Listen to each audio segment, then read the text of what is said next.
And welcome back to another podcast with Mr. Hagan. And on this podcast, we are going to begin applying the aggregate expenditure model to real-world events. So here I have my aggregate expenditure model. I have aggregate expenditures on the vertical axis. I have gross domestic product on the horizontal axis.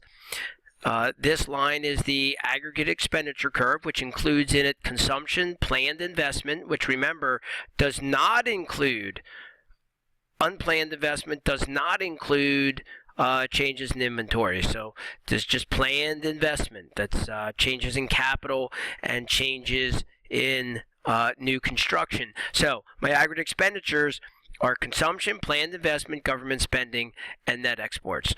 And then whenever one of these changes, that's going to cause a shift in the aggregate expenditure curve.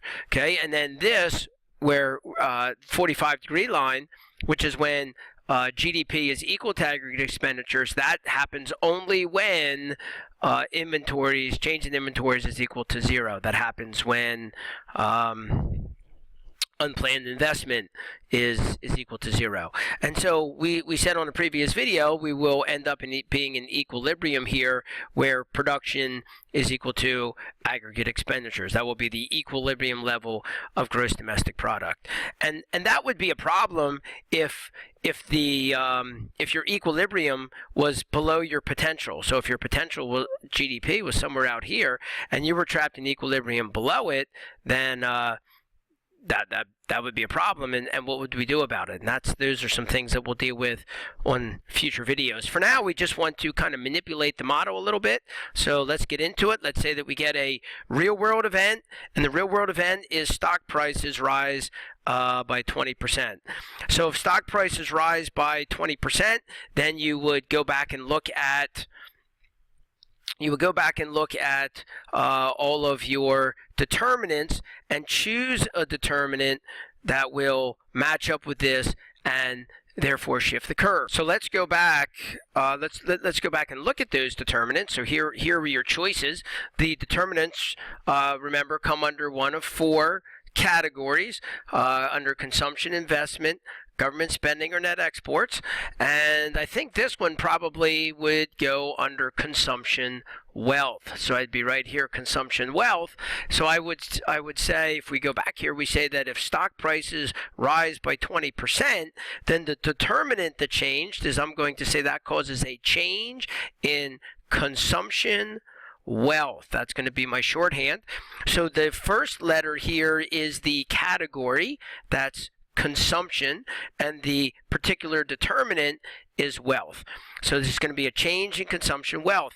If my wealth goes up, then I will be willing to engage in more consumption. I will do more consumer spending.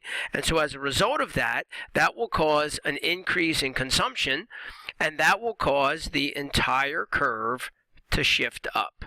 Please note that this, unlike supply and demand, the aggregate expenditure curve shifts up. Okay, supply and demand we had shifted right and left usually. The aggregate expenditure curve shifts up and down. So we got an increase in consumption. Everything else stayed the same. So I'm going to label this aggregate expenditure curve 2 with the higher level of consumption. And let's see, that means that right here, this was at our old level of production. Then we get this increase in spending. So spending is now going to be above production. Spending right here is going to be above production. And that means, as a result of that, that means that inventories, if spending is above production, inventories are going to fall, and companies are going to begin increasing output. They're going to begin increasing output until we get to the new equilibrium level, the new intersection point, where aggregate expenditures are again equal to production, and that's going to be here at Y2. So then I would say my shift is was an increase in aggregate expenditures. The curve shifted up, and that caused an increase in the gross domestic product. That caused an increase in the gross domestic product. Now, how big is the increase? I'm not this next part I'm not going to do in every single example, but I do want to do it in this example.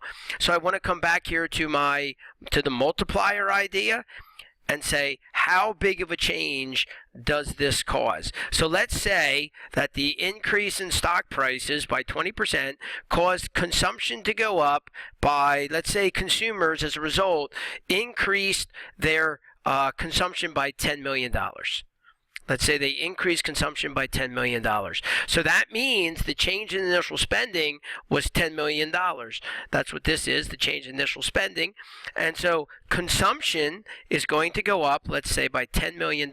So that I would put on the graph right here. That would be your increase in consumption by 10. Sorry, that's a little hard to draw. Let me try that again. There would be your increase in consumption by $10 million.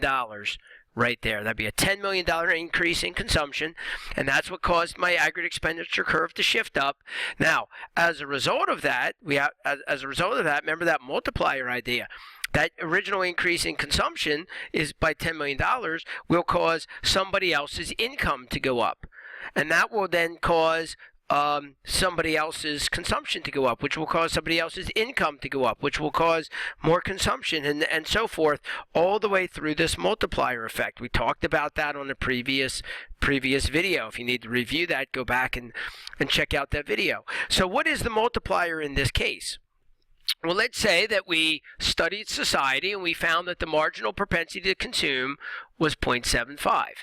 If the marginal propensity to consume is 0.75, then the multiplier would be 1 divided by 1 minus 0.25. Sorry, 1 divided by 1 minus 0.75. And that would be 1 divided by 0.25. And then you run that through your calculator, and you should get a multiplier of 4. So that multiplier of 4, that comes down here and gets put in here for the multiplier. So the multiplier is 4, which means the total increase in the gross domestic product would be $40 million. And that would be right here. Right here would be your $40 million. So the increase in the GDP is a lot bigger than the original increase in consumption. So again, let's say it this way. Let me just write it out one more time. We have Y equals C plus IG plus G plus NX, and we get the original increase in consumption of 100 million. Of 10 million. That was my original increase in consumption of 10 million, and that caused GDP to go up by 10 million, and that causes consumption to go up by 75% of that. So when people start spending money, that money they spend becomes somebody else's income, and then that somebody else is going to spend that income. They're going to spend 7.5 million of it, 75% of it. So that causes consumption to go up by another 7.5 million, and that causes GDP to go up by 7.5 million, and that causes consumption to go up and GDP, and this just goes on and on and on and on. We did that on a previous video.